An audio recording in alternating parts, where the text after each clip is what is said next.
মানে এদের বক্তব্যটা হলো যে 100 টাকা লাগে বাইরে, আপনি তো জানেন, অবগত আছেন। 150 টাকা কি আপনার কাছে যৌক্তিক মনে হয়েছে কিনা আপনি ওইটা আমাদেরকে বলেন। আমি শেষ করি। আমি 50 টাকা যেটা হয়েছে সরকারি, ওটা তো জনগণ দিবে। ইউনিয়ন পরিষদে কি 100 টাকা নেওয়াটা ওটা আপনি কি যৌক্তিক হিসেবে আপনি বক্তব্য দিবেন? কোন জায়গা এটা? জায়গার নাম কি? মইনন্দন। কত নিচ্ছে আপনাদের কাছ থেকে? 150 টাকা সবার কাছ থেকে নিচ্ছে? আমি 150 দিছি, সবাই 150। আচ্ছা, রিসিট পাইছেন কোনো? রিসিট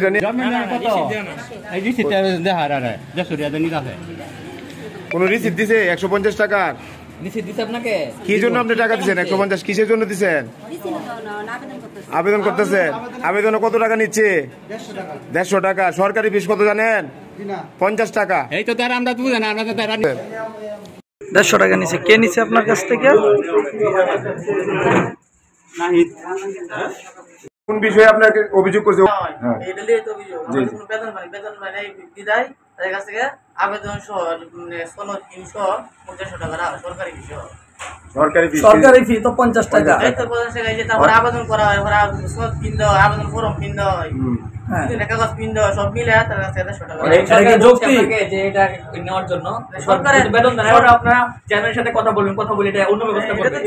কি আছে কিনা আপনার? সাধারণ জনগণ জানে এটা, সাধারণ জনগণ আপনারা অবহিত করছেন। এই যে ভদ্রলোক বললো আপনি 1 বছর আগে কত টাকা দিচ্ছেন ভাইজান?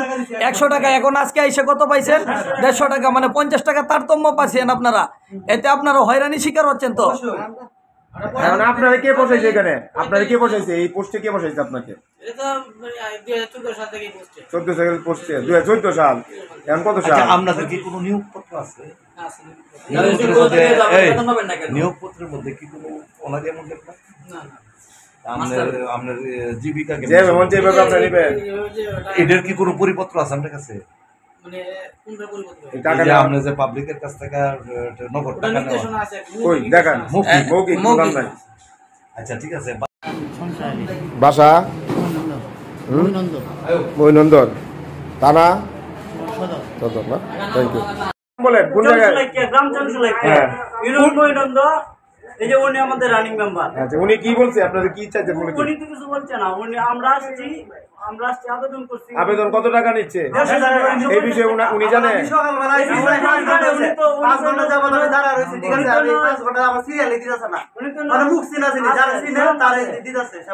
মানে তার মানে মইনন্দী ইউনিয়নে ব্যাপক অনিয়ম চলতেছে। সেবা পাচ্ছেন না, ব্যাপক অনিয়ম পাচ্ছেন আপনারা।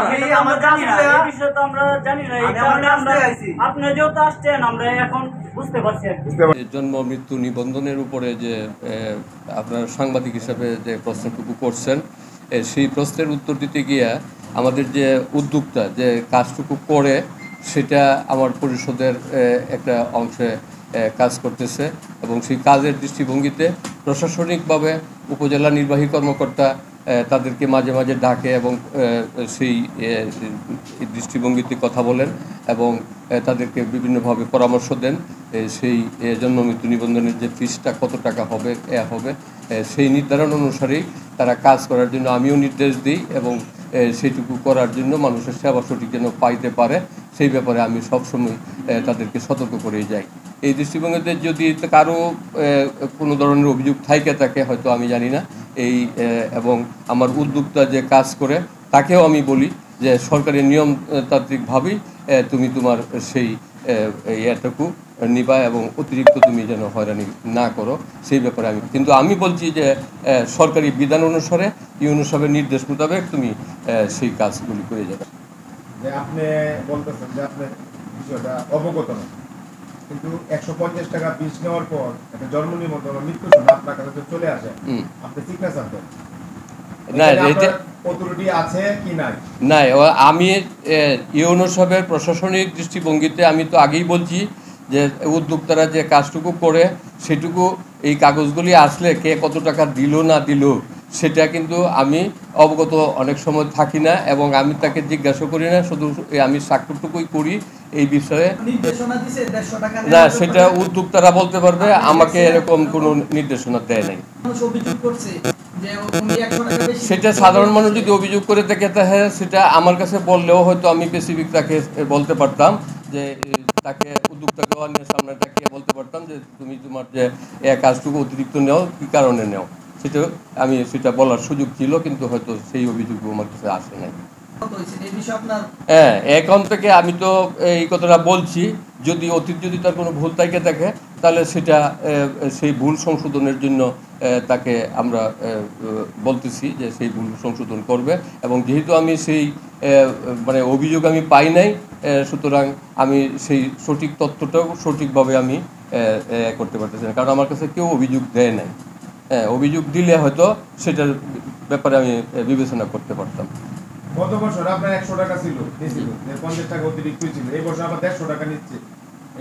এটাই এখন তো সে উদ্যোক্তা এখন কথাটা বলছে, যদি আমাকে সেই ফাইন্যান্সে যেহেতু আমি সরকারি কোনো সুযোগ সুবিধা পাই নাই, এটার পার্সেন্টেজের টাকা থেকে আমি সেইটাকে আমার পরিবার চালানোর ব্যবস্থা করতে হয়, সেই হিসাবে আমি নেই।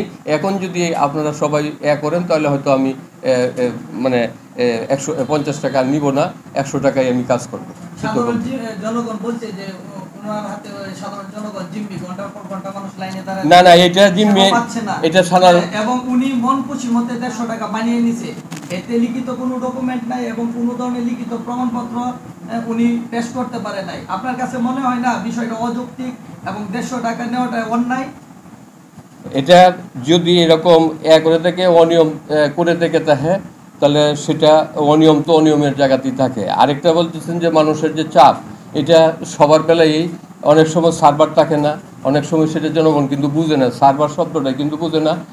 তারা শুধুমাত্র তাদের নিজেদের কাজটা প্রয়োজনের তাগিদে এখনই দিতে হবে এমনের পর্যায়ক্রমে দেখা গেছে